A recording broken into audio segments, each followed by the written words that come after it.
Okay. Let's do this. Ready, Toothless? Yeah, you ready? Okay. What the heck? Why do you smell like that? Whatever. You guys probably can't see him. Okay, hold on. Oh, that's not. Okay, hold on. Oh, the hell. Okay, hold on. Alright, so me and Toothless here, we're gonna be reacting. Can Toothless survive the Hollow by Goji Guy? I really wanted to watch this by my own, but then I realized, okay, it's Friday, I can watch it tomorrow and record it with you guys and Toothless. So we're gonna, okay, let's go. Alright, here we go. All alpha dragons. The top dragon of Berk, Toothless. The alpha of all alpha dragons. The top dragon of Berk and the ruler of the hidden world. Toothless, despite his small size, is arguably the strongest dragon in the How to Train Your Dragon franchise. The only ones being a true threat being the likes of the Bewilderbeast, the Purple Death, and the Screaming Death. From fighting the fire-breathing monstrous Nightmare to the towering Red Death. And even that alpha Bewilderbeast, he has shown time and time again why he is the top dragon. Nothing on the entire surface of the planet is a threat to his rule. But what about below? The Hollow Earth, specifically the MonsterVersus version. This interpretation of the Hollow Earth is filled to the brim with... Oh my god, I'm right back.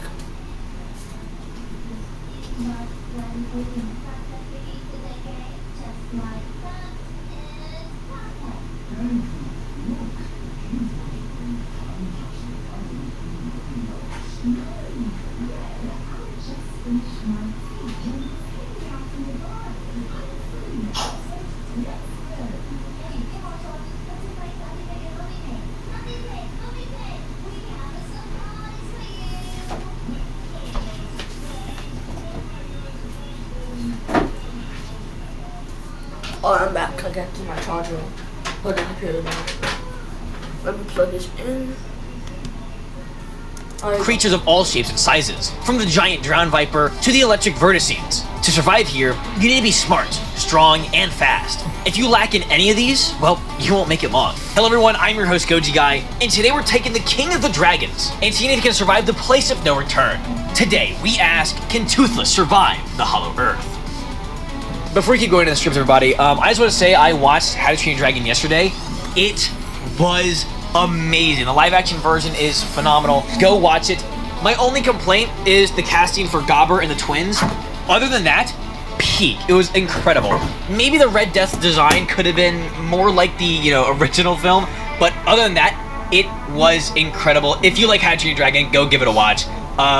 Yeah, anyways, back to the video. Again, hello everyone, and I hope you're all having a good day. In today's video, we will see if the one and only Night Fury can traverse and survive the unforgiving Hollow Earth.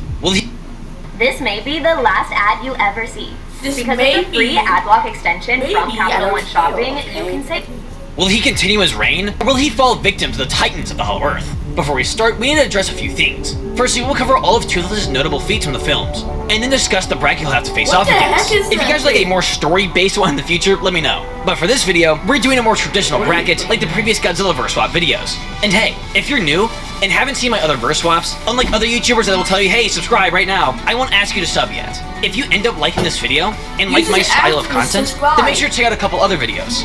Whether that's something long like the what ifs, or a couple of YouTube shorts. If you do end up enjoying them, then go ahead and hit that subscribe button. It's free, and if I ever start to bore you, you can always unsubscribe in the future. So with that yap out of the way, let's not wait any longer, and start with Toothless' feats. Also, thank you pieces of each sponsor in this video, but more on them later. Starting with strength. What is Toothless being able to shove and pull around throughout the films? Well, firstly, in How to Train Your Dragons 1, he showed that he can easily fly around with both Hiccup and Astrid on his back. Later in the film, when defending Hiccup, he's able to throw and tail slap Hook Fang away from himself. Hook Fang weighing in at 5,000 pounds. And big bad guy. That's it. No, really, I have all the feats written down for all three films, and that's really the only important ones he has. But luckily, he has much more than just strength. Next up is speed. In How to Train Your Dragon 1, he shows many great feats. Near the start of the film, 14 minutes and 45 seconds into the film, yes, I had to write down each of the timestamps. He shows that even with an injured wing, with a single flap of his wings, he's able to vanish away into the woods. Later in the film, 45 minutes in and 1 hour, 20 minutes and 20 seconds in a matter of seconds. I really jailed this. I don't really care. I'm sorry. I'm sorry, but like, Whoa. He can fly thousands of meters into the sky. He's able to shoot his plasma burst ball thing and then catch up to it. He does it. Whoa, what the heck? Both in the first and third film. And lastly, for the first film at least, we see the Red Death explosion. After seeing it from a distance, we then see Toothless' point of view on the explosion, being able to fly away in about a second. Given the explosion speed, this will put Toothless' speed anywhere from 400 to 1,007. Why was the Red Death such a big bad ass scene? 100 miles an hour.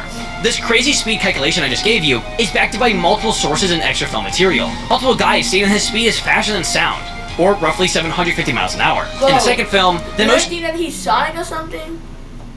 His speed can be measured. Sonic can't, which is weird. So fast he can travel through time. Thing he's able to do is dodge the wildebeest ice beam. And that's about all his notable feats. Onto durability. We see Toothless able to be slammed through a few rock towers with no damage. He takes bites and hits from Hook Fang, and is able to deal with fire with ease. He's able to fall from hundreds because his body is fireproof of meters in the sky, slamming into ice, and then deeper into the cold water without any visible damage. Showing he is very heat resistant, and fine with extremely hard hits such as the fall. When it comes to agility, I don't think I need to mention much here. He is widely considered to be the fastest and most skilled at flying, which would of course include agility.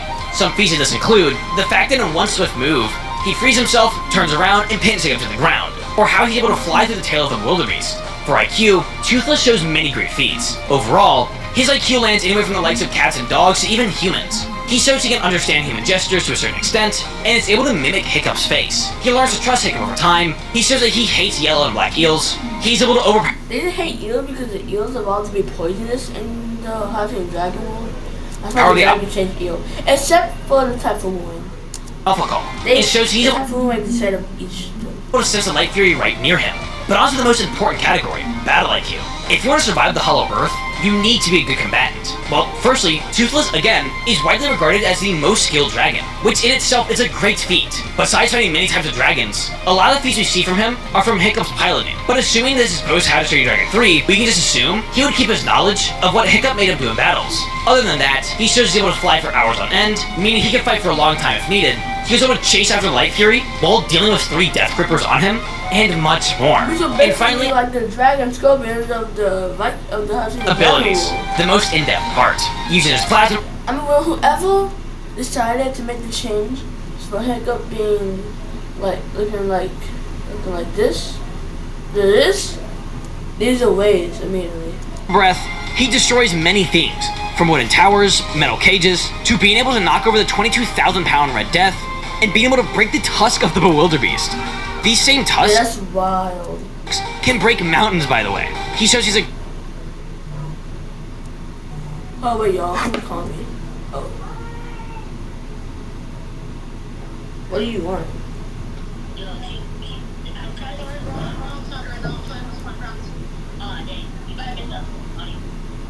Is that recording for what? What? Whatever. Great sense of smell. Or at least, seemingly, correct me if I'm wrong, seemingly being able to smell Hiccup's knife in his pocket. He's able to hear Hiccup's call from around a mile away, and is able to sorta do a nuclear pulse when breaking free from the wildebeest ice. He's able to break the wildebeest mind control, and learns that he can turn invisible if drawing a lot of energy around him. So, overall, he has a wide range of abilities. He has all right strength and durability, but it balances out given his battle IQ and speed. So, who will he face off against? Well, Toothless has to fight off against. I want to see how Toothless does against the wombat thing. The snake with the wings. I don't know how to pronounce it. The Rock Claw, the Verticines, the Wart Dog, Doug, the Drowned Viper, the Spine Prowler, the Warbat, any special competitor. Not wombat, worbats. That most people don't realize lives in the Hollow Earth. But if Toothless can make it to this fighter, then we'll reveal it. So, without further ado, let's see how he holds up. You can get this fixed now. My question is, how would he even get there? How would he even get to the Hollow Earth? Like, how would he even get? How would he to get here? Like, what's the reason for him being underground? Like, why would he be underground? Like, for what reason would he be underground?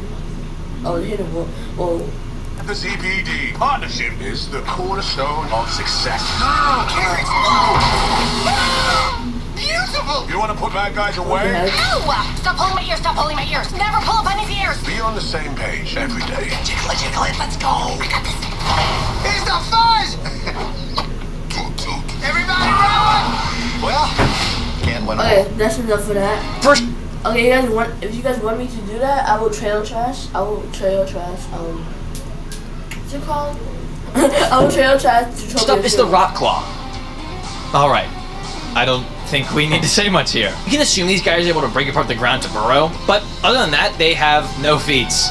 And Toothless could just stay in the sky the entire time. So with no difficulty, Toothless moves on. Next up is the Verticine. Now for this fight to happen, Toothless must have done something to really make them mad, as they are pretty passive creatures. But assuming they just decide to attack, what would happen?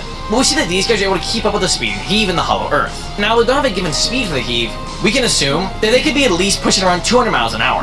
Though I doubt they can get that information from on. And is it from Wikipedia?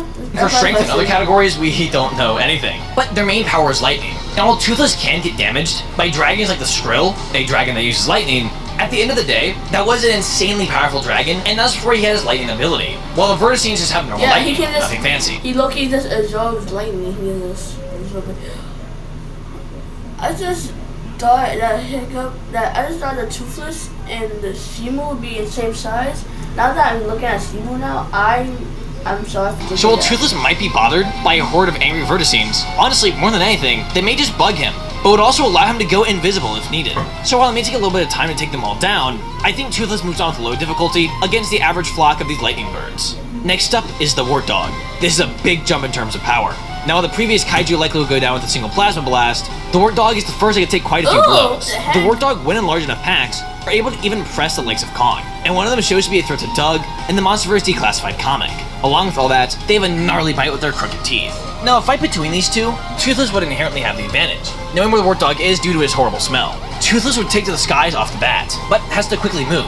As little to his expectations, the Wart Dog can leap far into the air, Toothless just barely dodging a slash. In this fight, Toothless would have to stay in the sky, blasting as much as he can. Though, after learning about the Wart Dog's agility, Toothless would know to stay far in the sky. This fight would either end up with the Wart Dog dying, or the Wart Dog just fleeing away. But I really doubt the Wart Dog has any way of winning this. Toothless would move on with mid-difficulty, just due to how long the fight would go on, as he would run low on energy, as he can't just blast indefinitely.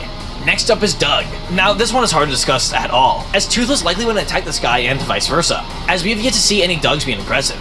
They can be passionate when stealing food from Kong, but other than that, neither of them would likely attack each other. So, for both fandoms watching, for the sake of both, that they'd probably be chill friends, like Loki. Like if they were human, they'd probably be like chill friends. I'm not gonna lie. Both of you, these two will not fight. Yes. On. Next up is the Drowned Viper. Now this fight will be very. How did Drowned Viper fight? He's dead. He was very interesting to see. Eaten by Kong, like a snack. That being for one reason. Toothless is scared of eels. Oh shoot. Well, he's not scared of eels, he's scared of those eels. If he was scared of those eels, he was definitely going to be scared of those eels. Of like a giant kaiju-sized eel. Now this one's color scheme isn't the one he fears. Still, seeing a giant Drowned Viper would scare him shitless. But let's see what would happen. What did he say?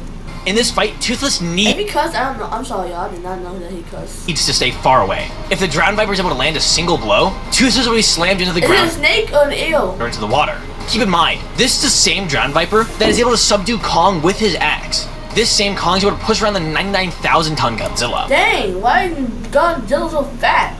Luckily for Toothless, though, the Drowned Viper isn't too durable. In this fight, Toothless would have. Whoa.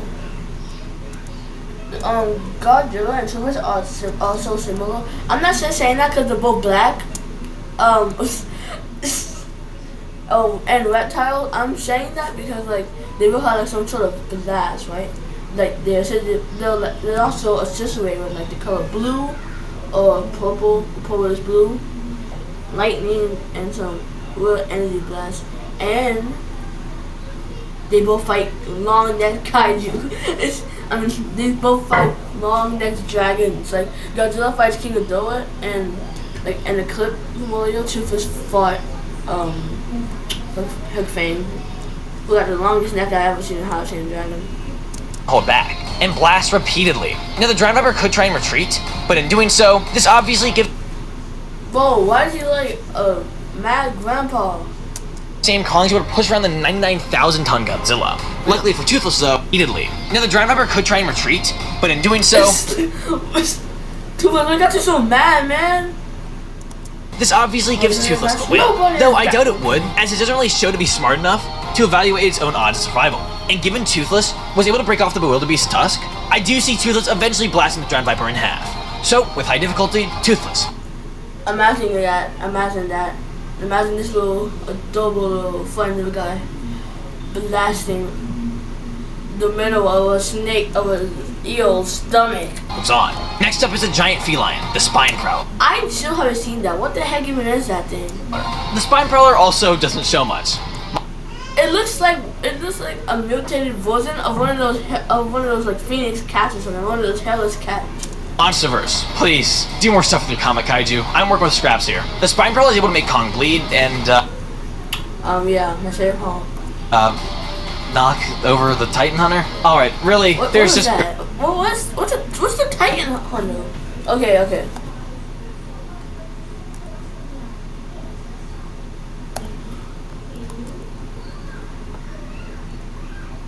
What is the Titan?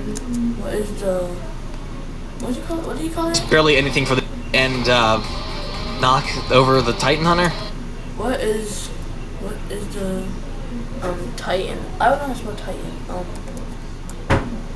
What is the Titan? That's not. I spelled train. Oh my gosh! Sorry. How are you?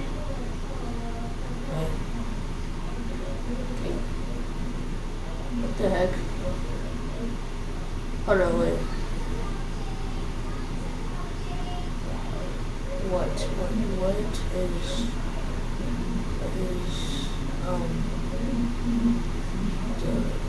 oh my god. Titan. Okay. Titan, what is the what? What is the Titan? What is the Titan? Alright, sorry. What is the Titan? What is the Titan?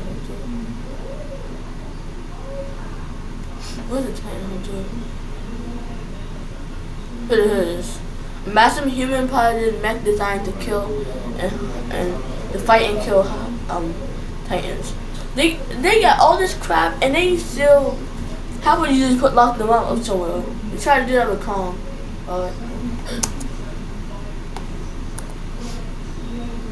Alright, really, there's just barely anything for these guys. And in this fight, after fighting the work dog, Toothless would take no chances and stay as high as possible. Toothless moves on. Finally!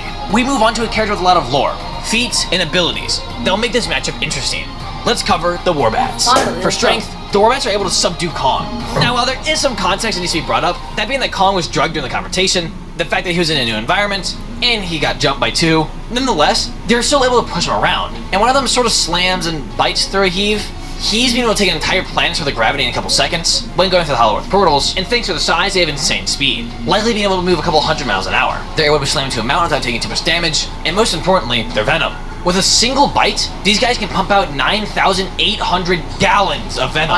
So Toothless will have to stay away, outmaneuver, and defeat this thing's on the move. So what does he have to help? Well, firstly, his smell. While he may not be able to smell the Death Gripper's venom due to their small size, the Warbat is a whole other ballpark. Given how many tens of gallons of venom they have, Toothless would likely pick up on the smell of it. And as we said, he was able to seemingly smell Hiccup's knife inside of his coat. So I think that much venom, yeah, he could smell it. So he would definitely know off the bat to make sure to stay as far away as possible. Luckily, he also has a speed and agility. While the Warbat may be around the same speed as him, given his much smaller size, he can just do what he did with the Red Death and the Wildebeest. I think the Warbat would be probably like the size of Screaming Death. The Warbat may be around the Screaming Death like that. Same speed as him, given his last big advantage, their wings. While the Warbats take modern missiles like a champ, without getting injured, this is plasma bullets we're talking about here.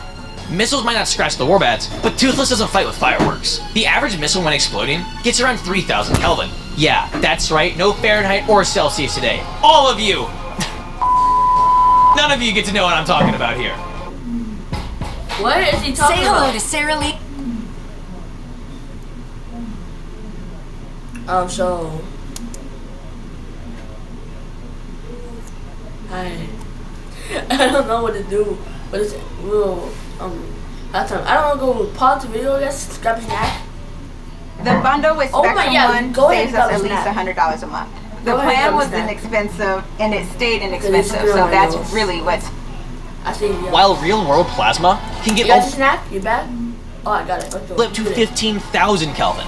Another thing is that these explosions act like an area attack, and a lot of which doesn't even hit the Warbat, while Toothless' plasma is like a bullet, and as Hiccup says, he never misses. So how would this fight go? Well, Toothless is safe far away, blasting his plasma from afar, while the Warbat is forced to try and get close, as they have no long-range weaponry. Toothless, being the king of dragons he is, and having great fighting skill, would know to fire at the wings, pretty much reenacting what he did with the Red Death. You can't fly if you don't have wings. So overall, this fight would be a long time, but eventually Toothless would just shoot down the Warbat. A flightless dragon, a wingless dragon is a dead dragon. And with high difficulty, he moves on.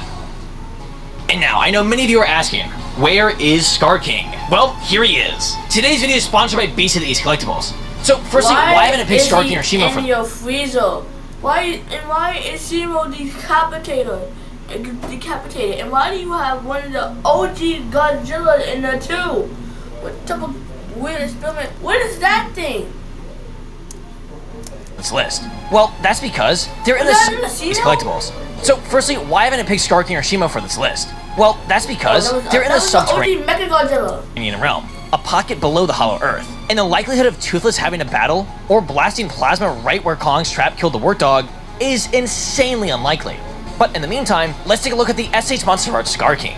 In the box, we of course have Scar King himself, no doubt. He comes with his iconic whip, 3 extra pairs of hands for all your posing needs. He comes with a roaring head and a normal head. Oh yeah, get one of these in stop motion. Along with all that, if you have the SH Monster Arts GXK Kong... Well, actually, I'm not actually that interested in Scar King. In my opinion, I think Godzilla's cool, and the reptile kaiju, and King Ghidorah. I don't really like the monkeys. I like Kong though. You can finish his look with this Scar King figure, as he also comes with Kong's Beast Glove, along with 2 alternate hand options for the glove. I have a question. Do you put the glove, hear me out, on the Scar King? The articulation is top notch. I'll be honest, SH has had an issue in the past with stiffness of their joints, but this one is genuinely like a gorilla. He looks like a chimpanzee or something. Incredible. The paint is great, and the details are incredible. Yeah, that's one of the OG Godzillas. Why do you have that? I'm gonna pick this and many other things up, ranging from Ultraman, Godzilla, Gamera, Kaiju number 8, and so much more. And check out Beast of the East Collectibles. So much more. No, so much more. How much are these things? Gas. These are gonna have to be birthday gifts. Birthday Christmas gifts. Or to just make it easier, check out the first link down below. And if you do end up buying anything, make sure to use code GOJIGUY5 at checkout, so you can save 5% on your entire order. Check them out down below, and thank you Beast for sponsoring this video. And let's move on. But now, it's time. Another flying kaiju enters the night sky. One that many people believe is dead, but diehard fans with no lives like myself know it's never been confirmed. There have been rumors, demonic calls in the night, a shadow passing above the heads of many. The Bat Demon, Camazotz. After his fight with Kong on Skull Island, he was thrown to the Hollow Earth as a prisoner. Camazotz will be Toothless' biggest challenge by far. Keep in mind, this Bat Titan is able to overpower and lift peak condition Kong. An even weaker version of this Kong in GVK is able to press Godzilla. Along with Camazotz's sheer strength, thanks to his size, he flies incredibly fast. Even faster than his Hellswarm, a useful ability in this battle. The Hellswarm are some small offshoots of himself, which listen to his every command. Though, the most important thing Camazotz has is his sonic roar. This roar is able to make Kong's ears bleed with ease. So, how would Toothless hold up? It's late at night. The Hollow Earth crystals are dark. Toothless lands, burning the ground around him to lie down. Though he keeps his guard up, he sits, his eyes feeling heavy. But right before he starts to drift off, he hears something. It's very faint. Something is flying, and whatever it is, it's wings and it's Bro, you should be a what's it called? And I don't know. House. Lion style. Make it almost impossible to hear. Almost. Toothless has 2 options. Try to light up the area and see where this thing is, but that would put him at risk, as he will then be visible, or wait in the dark. He waits. Whatever this is, it's not leaving. It's flying to see you, you pitch back, buddy. 2,000 meters above him, and it's circling. It could be a coincidence. It may not be there for Toothless, but on the off chance it is here for him, it's too much of a gamble Toothless is willing to take. He quickly flies in the other direction, and blasts a plasma ball on some of the giant crystals, distributing the light for a brief moment. Toothless's heart jumps to his throat. Snap! Toothless just dodging a giant pair of teeth. Camazotz is here, and he's after him. Toothless flies, outmaneuvering Camazotz, but after a short period, it's too late. Suddenly, Toothless is met with hundreds of smaller versions of the bat chasing him. They fly at him, trying to ram into him. He's able to dodge most, but Camazotz is getting too close. Toothless takes a deep breath, lightning blasting around him, and poof, he's gone. Invisible. He looks at them and keeps flying, thinking he's safe, but it's no use. Camazotz whips his tail right into Toothless. Camazotz has lived in darkness for millions of years, so he doesn't just see via sight, he uses echolocation. No invisibility can help you here. Toothless crashes into the ground. He blasts his plasma, burning Camazotz's fur. But Camazotz retaliates with a sonic roar. This is the final straw for Toothless. Given their sensitivity to sound, this roar kills Toothless, stopping his short reign of the Hollow Earth. But it physically pains me killing off the cuteness that is Toothless. So to answer the question, can Toothless survive the Hollow Earth? 100% yes. In a scenario where you're asking if he can survive and thrive down here, absolutely. There are plenty of prey items down here, and he would only really be challenged by a flock of Warbats or Camazotz himself. But in bracket terms like this video, no. But that isn't too realistic, is it? So, yes and no. He could realistically live down here, but he can't beat everything. So, can he survive? Well, it depends on what you classify as surviving. But I hope you all enjoyed the video. If you are new, now that the video is over, I really hope I earned your subscription. Trust me, if you like this, you won't want to miss some of the other videos coming up. Anyways, thank you all so much for watching, and again, thank you to the Easter fans in this video. But, as always, keep collecting. Goji Guy. Okay, anyways, yeah. That was us reacting to, can Toothless survive Hollow Earth? So answer the yes and no in his day. Also, here is my friend. This is my friend Lena. She doesn't have any videos of her own yet though.